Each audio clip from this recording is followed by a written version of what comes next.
នៅក្នុងប្រទេសកម្ពុជាយើងអ្នកណាក៏ធ្លាប់បានឮពីរឿងរ៉ាវទាក់ទងនឹងមន្តអាគមក្នុងសង្គ្រាមដែរតាំងពីសម័យបុរាណរហូតដល់សង្គ្រាមក្នុងយុគសម័យទំនើប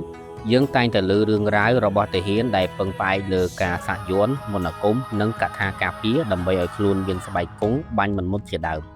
ប៉ុន្តែនៅក្នុងប្រវត្តិសាស្ត្រចិនបុរាណក៏មានមេទ័pomម្នាក់ដែលជឿលើរឿងមន្តអាគមនេះដល់កម្រិតកំពូលជាមេបញ្ជាការម្នាក់ដែលមិនខ្វល់ទាល់តែសោះពីផែនការសង្គ្រាមការផ្គត់ផ្គង់ស្បៀងឬយុទ្ធសាស្ត្រយោធាហើយបែរជាយកវាសនាជីវិតកងទ័ពទាំងមូលទៅផ្ញើលើគ្រូមន្តអាគមនិងអ្នកស្នងរូបទៅវិញ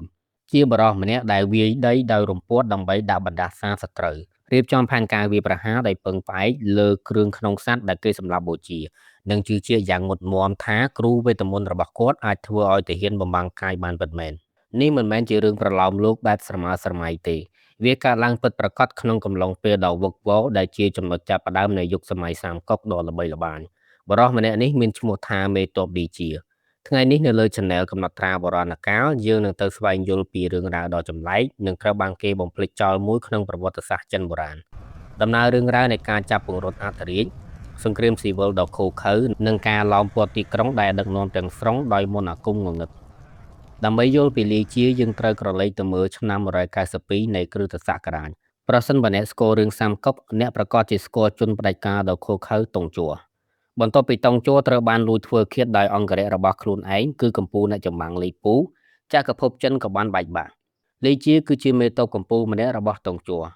លីជាមានចរិតរឹងរូសមហិច្ឆតាធំនិងឃោរឃៅ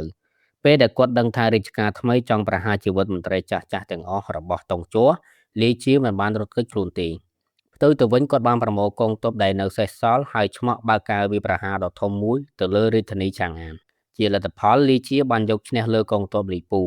ហើយក៏បានចាប់ព្រះចៅអធិរាជវ័យក្មេងធ្វើជាចំណាប់ខ្មាំង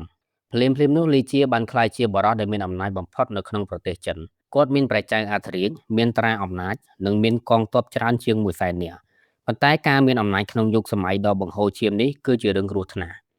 ហើយលីជាមានចំណុចខ្សោយដ៏ធំមួយដែលនឹងបំផ្លាញគាត់បន្តិចម្ដងនោះគឺការងប់ងល់នឹងអបិយជំនឿខ្លាំងហួសហេតុកំណត់ត្រាប្រវត្តិសាស្ត្រពីសម័យសាមកុកបានបញ្ជាក់យ៉ាងច្បាស់អំពីបញ្ហានេះកំណត់ត្រាទាំងនោះបានចែងថាលីជាជឿជាក់យ៉ាងខ្លាំងលើការអនុវត្តរបស់គ្រូវេទមន្តនិងអ្នកស្នងរូបហើយគាត់ថែមទាំងមានគ្រូអមអាមរាប់រយនាក់នៅក្នុងបន្ទាយយោធារបស់គាត់សាកគិតទៅមើលខណៈពេលដែលស្ដេចសង្គ្រាមល្បីៗផ្សេងទៀតកំពុងតែអញ្ជើញទីប្រឹក្សាដ៏ឆ្លាតវៃដូចជាលាវប៉ៃអញ្ជើញខុងមីងមកជួយលីជាបែរជាទៅជួលគ្រូធ្មប់និងអ្នកស្នងរូបទៅវិញប្រទេសជាតិកំពុងតែដួលរលំមនុស្សរាប់លានអ្នកកំពុងស្លាប់ដោយសារសង្គ្រាមនិងជំងឺដង្កាត់ក្នុងកលៈទេសៈដ៏អស់សង្ឃឹមមនុស្សតែងតែស្វែងរកការពឹងផ្អែកលើអបិយជំនឿប៉ុន្តែលីជាឆ្លុះបង្វែងជាងនរណាទាំងអស់គាត់មិនត្រឹមតែសុំសេចក្តីសុខនោះទេប៉ុន្តែគាត់បានប្រគល់អំណាចយោធាទៅឲ្យអ្នកស្នងរូបគាត់បានដាក់ខ្មោចឲ្យយាមទ្វារបន្ទាយហើយគាត់ផ្លាស់ទីកងទ័ពតែនៅពេលដែលវិញ្ញាណប្រាប់គាត់ប៉ុណ្ណោះអត្ថបទបុរាណបានលើកឡើងពីស្ត្រីម្នាក់នាងគឺជាមេធ្មប់ដ៏មានមហិទ្ធិឫទ្ធិម្នាក់ឈ្មោះសុងលីជាជឿជាក់លើមន្តអាគមរបស់នាងខ្លាំងណាស់រហូតដល់ថ្នាក់តែងតាំងនាងជាមេទ័ពនៅក្នុងជួរកងទ័ពរបស់គាត់អាវុធរបស់នាងមិនមែនជាដាវទេតែជារំពាត់ស័ក្តិសិទ្ធិហើយសមរភូមិរបស់នាងគឺអាសនៈសម្រាប់ធ្វើពិធីមិនយូរប៉ុន្មាននាងនឹងក្លាយជាអាវុធចម្បងរបស់គាត់នៅក្នុងសង្គ្រាមស៊ីវិលដ៏គួរឲ្យខ្លាចមួយនៅឆ្នាំ195នៃគ្រិស្តសករាជលីជាបានឆ្លុះទាស់តែងស៊ីសាច់ហុតឈាមជាមួយមិត្តរួមទ័ពរបស់ខ្លួនឈ្មោះគក់ស៊ឺអ្វីដែលផ្ដើមចេញពីការច្រណែនឈ្នះនេះបានប្រែក្លាយរាជធានីទៅជាសមរភូមិសង្គ្រាមដ៏ព្រៃផ្សៃលីជាបានបិទទ្វារសង្ងំក្នុងបន្ទាយរបស់ខ្លួនជាមួយនឹងព្រះចៅអធិរាជដែលត្រូវចាប់ជំរិតគក់ស៊ឺបានឡោមព័ទ្ធគាត់ក្នុងទ្រង់ទ្រាយដ៏ធំមួយប្រជាជននៅក្នុងទីក្រុងត្រូវជាប់គាំងនិងដាច់ពុះស្លាប់នេះគឺជាពេលដែលអបិយជំនឿរបស់លីជាគ្រប់គ្រងគាត់ទាំងស្រុងជំនួសឲ្យការរៀបចំកងទ័ពព្រួញឬសន្សំសំចៃស្បៀងលីជាបានបញ្ជាឲ្យគ្រូធ្មប់របស់គាត់សាងសង់អាសនៈដ៏ធំមួយនៅក្នុងបន្ទាយខណៈពេលដែលទាហានរបស់គក់ស៊ឺកំពុងវាយប្រហារកំពែងគ្រូធ្មប់របស់លីជាបានសូត្រមន្តនិងយករំពាត់វាយដីផ្ទាល់តែម្ដងដើម្បីដាក់បណ្ដាសាដល់សត្រូវលីជាជឿជាក់ថាមន្តអាគមខ្មៅនេះនឹងបញ្ជូនកម្មអាក្រក់ទៅឲ្យកងទ័ពរបស់គក់ស៊ឺហើយនឹងធ្វើឲ្យផែនដីស្រូបយកពួកគេឬនិយាយឲ្យសាមញ្ញថាព្រះធរណីស្រូបលើសពីនេះលីជាក៏បានជួលបរិសុទ្ធគ្រូធ្មប់ម្នាក់ទៀតដែលអះអាងថាគាត់ចេះមន្តអាគមបំមាំងកាយគ្រូធ្មប់នេះបានសន្យាថាគាត់អាចដើរចូលទៅក្នុងមន្ទីរសត្រូវដោយគ្មានអ្នកណាមើលឃើញហើយលួចយកផែនការសឹករបស់ពួកគេតាមពិតទៅវាជាការបោកប្រាស់សុទ្ធសាធប៉ុន្តែសម្រាប់ទាហានដែលកំពុងភ័យខ្លាចនឹងស្រីឃ្លានរបស់លីជាការឃើញពិធីទាំងនេះបានផ្ដល់ក្តីសង្ឃឹមដល់ពួកគេ វាធ្វើឲ្យពួកគេមានអារម្មណ៍ថាទេវតាកំពុងជួយច្បាំងពួកគេមន្តអាគមនេះបានដើរតួជាខែលការពារផ្លូវចិត្តហើយមួយរយៈនោះវាពិតជាបានផលមែនកងទ័ពសត្រូវលើពាក្យចរចាមារាមពីបណ្ដាសាដ៏ខ្មៅងងឹតទាំងនេះហើយក៏បានចាប់ផ្ដើមភ័យខ្លាចមិនហ៊ានវាយប្រហារប៉ុន្តែបន្ទាប់មកលាជាបានធ្វើកំហុសដ៏ធ្ងន់ធ្ងរមួយគាត់បានសម្រេចចិត្តជឿជាក់លើមន្តអាគមដើម្បីចេញវាយលុកលាជាចង់បញ្ចប់សង្គ្រាមនេះឲ្យដាច់ស្រេចគាត់បានសុំឲ្យគ្រូធ្មប់របស់គាត់ទស្សទាយស៊ូវិញ្ញាណដើម្បីសុំការអនុញ្ញាតវាយប្រហារពួកគេបានយកគោបាខ្មៅដ៏ធំមួយក្បាលមកបូជាលើអាសនៈមេធ្មប់ស្រីឈ្មោះសុងដែលមានតំណែងស្មើមេទ័ពនោះបានវះពោះគោនោះហើយមើលគ្រឿងក្នុងរបស់វាដើម្បីទស្សទាយអនាគតក្រុមគ្រូធ្មប់បានផ្ដល់ចម្លើយដែលលាជាចង់បានគ្រូធ្មប់បាននិយាយទៅកាន់លាជាថាព្រះនៅខាងលោកហើយមន្តអាគមរៀបចំរួចរាល់ហើយវាប្រហារឥឡូវនេះលោកមេទ័ពនឹងកំទេចពួកវាបានមិនខានដោយក្តីជឿជាក់ងងឹតងងល់លាជាបានបើកទ្វារបន្ទាយហើយបញ្ជាឲ្យទ័ពសន្ធប់សម្រុកចូលតាមដងផ្លូវក្នុងទីក្រុងដំបូងឡើយកងទ័ពរបស់គាត់ប្រយុទ្ធយ៉ាងអង់អាចដូចសត្វតោដោយជឿថាពួកគេត្រូវបានការពារដោយមន្តអាគមកាប់មិនមុតបាញ់មិនធ្លុះប៉ុន្តែកងទ័ពរបស់គក់ស៊ឺមិនបានពឹងផ្អែកលើវិញ្ញាណទេពួកគេពឹងផ្អែកលើជញ្ជាំងរឹងមាំលំពេងស្រួចនិងវិន័យសត្រូវវាយតបតវិញយ៉ាងចាស់ដៃកងទ័ពរបស់លាជាត្រូវបានសម្លាប់យ៉ាងរង្គាល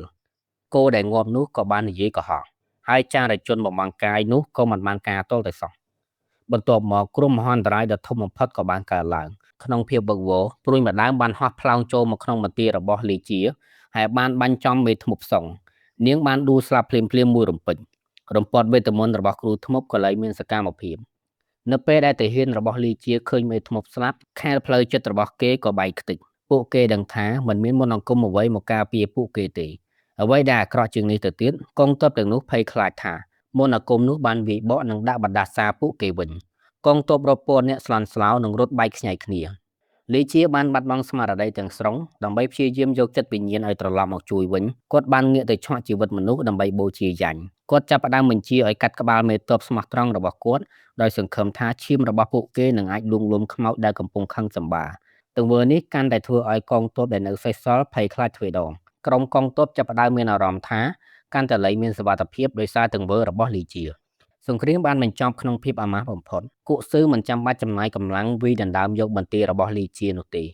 ភាពឈួតលីលារបស់លាជាផ្ទាល់ជាអ្នកបំផ្លាញវាពីខាងក្នុងព្រះចៅអធិរាជវ័យក្មេងបានរត់គេចខ្លួនក្នុងភាពវឹកវរហើយទីបំផុតបានរកឃើញអ្នកការពារថ្មីគឺឆាវ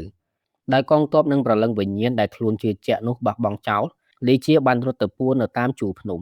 ប៉ុន្មានឆ្នាំក្រោយមកគាត់ត្រូវបានគេតាមប្រមាញ់បាននិងសម្លាប់ចោលតែម្ដងក្បាលរបស់គាត់ត្រូវបានគេកាត់និងបញ្ជូនទៅឲ្យឆាវដែលបានចងព្យួរនៅលើខ្លោងទ្វារទីក្រុងដើម្បីឲ្យមនុស្សគ្រប់គ្នាបានឃើញ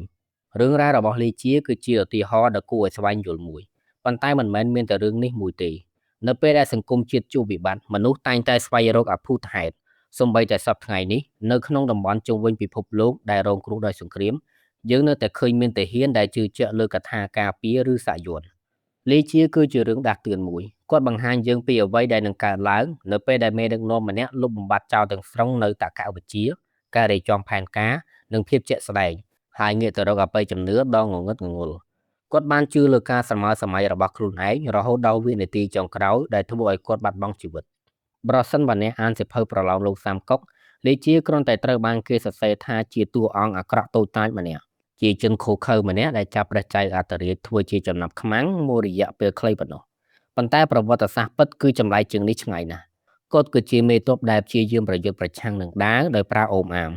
គាត់ព្យាយាមក្រសោបរាជធានីទាំងមូលធ្វើជាចំណាប់ខ្មាំងដោយប្រើរំពាត់មន្តអាគមនិងឈាមសัตว์ហើយនៅទីបញ្ចប់ការបរាជ័យរបស់គាត់មិនមែនគ្រាន់តែជាការបាត់បង់កងទ័ពនោះទេតែថែមទាំងឲ្យមនុស្សជុំវិញខ្លួនបាត់បង់ភាពជឿជាក់លើរូបគាត់ទៀតផងចូលចាំថារាល់សង្គ្រាមមិនថាក្នុងសម័យបុរាណឬសម័យទំនើបទេអ្នកដែលខ្លាំងនឹងយកឈ្នះដោយពឹងផ្អែកលើល្បិចផែនការត្រឹមត្រូវច្បាស់លាស់និងសភាវុធដែលប៉ះបានតែមិនមែនជាមន្តអាគមអូមអាមឬជំនឿដែលមើលមិនឃើញនោះទេសូមអរគុណសម្រាប់ការតាមដានទស្សនាជួបគ្នានៅវីដេអូបន្ទាប់